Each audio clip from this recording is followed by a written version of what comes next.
Hello, folks. Just wanted to reach out to our database today to chat about the state of play. When we wake up in the morning, we're faced with different challenges on a daily level, wide and varied. Now, what's happening in the property markets, what's happening in the world can be quite fearful and alarming. So I wanted to sort of unpack a bit of that for you today, and not here to say, yeah, look, it's all going to be rosy, just continue on doing your thing. There's always going to be challenges as a property investor or investing in general, whether that be shares, property, business, etc. There's always going to be ups and downs. We're going to work our way through them. So hopefully some tips today that are going to help navigate through these uncertain times. And they are uncertain times. It was great until it wasn't. And that's, I suppose, the message here today. The people I speak to in our environment, you guys, have got amazing mindsets, but those mindsets can be questioned in these sort of times. So we've got $3 petrol prices. We've got cost of living up. We've got property prices that are sort of out of control a little bit.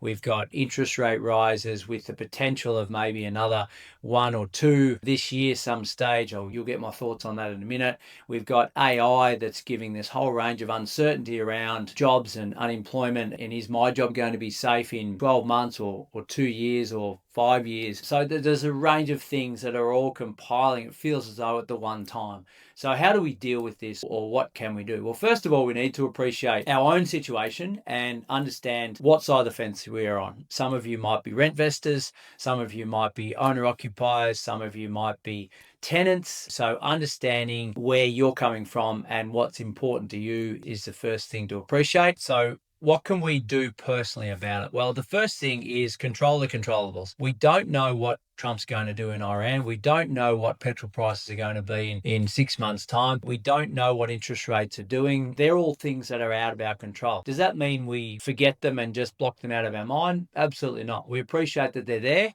but we don't want to spend hours of the day thinking about the what ifs, because that will just send us off on a spiral that probably doesn't end that well for our mindset. So we've got to think, well, what's in our control? The first one that comes to mind is our cash flow, our buffers. What are we spending? What are we bringing in on a monthly basis? And then what are we able to save? Now, that amount may have reduced in the last few months. Quite understandable. Understand what that is. Look it in the eye. Don't head in the sand. Say, right, now it's reduced to this amount. This is how much we're putting away. Do we need to curb our expenses or our spending over here?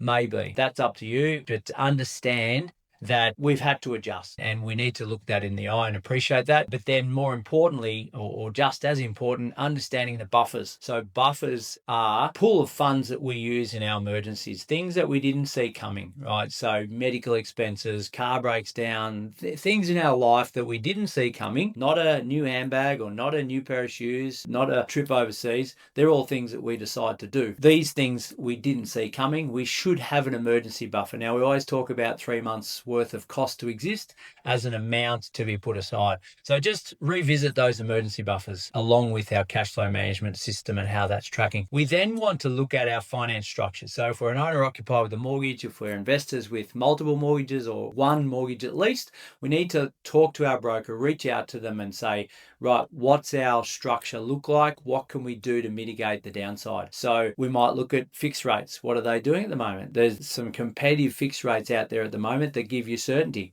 Okay, so you can get 2 or 3 year fixed rates that are probably around about what we're paying now at the minute. That might give you some comfort, some sleep at night. So we need to potentially entertain that. Can we go from P&I to interest only? If we were paying P&I across our whole portfolio, obviously we want to pay that on our owner occupier, but to see ourselves through, we may just drop it back to interest only if it's possible. But my message there is speak to your mortgage broker ASAP. Don't wait for another 3 months to pick it up and run with it, because a lot can happen in that time. And then I spoke briefly about mindset before. The mindset is ultra important. And this is the thing that drives you through these tougher periods. You might have come from the 2% interest rate days and you've experienced nothing but roses from that point on.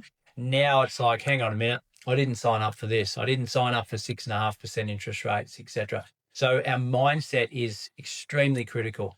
But not only the way we're thinking and the stories we tell ourselves, but also who you're surrounded by. It might be talking to the doom and gloom real estate agent. It might be talking to the doom and gloom friend or the doom and gloom brother-in-law or whoever it might be. We need to surround ourselves with people that are going to be realistic, but still have a positive frame of mind going forward. We can't be stuck in the downward trend of negative commentary, right? We don't want to get there. As they say, you hang around with the lame, you end up with a limp. So we need to spend our time with those that are going to bring us up, not put us down, but also those who are realistic of what's happening at the moment. And again, coming back to control the controllables. Okay.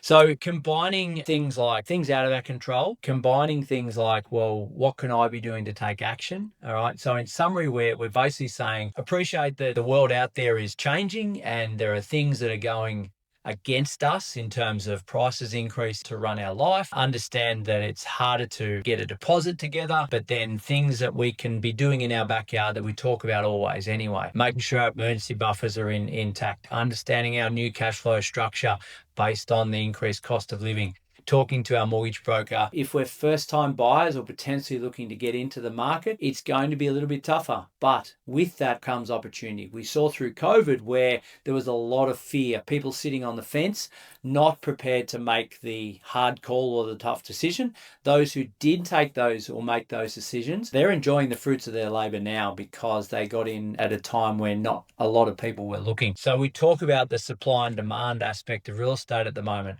There is huge demand and very little supply. Now, that demand may drop off because of people's fear in their life right now. That may be a time for you to say, okay, if I've got all those things that I've just spoken about in our corner ready to go, our cash flow management, our finance structure, etc., and my mindset is on point, I can actually take advantage of purchasing through these times right now. So obviously hit us up if you need to talk that out.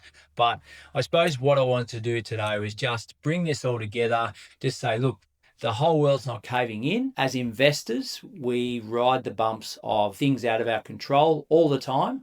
And it's just that we've had a pretty good run up until now in the last few years where we're starting to feel these from different angles and other people's points of view, where we might be sitting here saying, I'm fretting here, I'm really worried, but we need to look at what can we do about it now to take action and not put our head in the sand. So hope that all makes sense. Did drag on a bit. Sorry about that, but I think it's all relevant. If you want to have a quick chat with us, we'll put a link in the video below. But yeah, stay focused, stay positive, and we'll get through that. We'll look back in 10 years and you'll be proud of yourself for moving forward.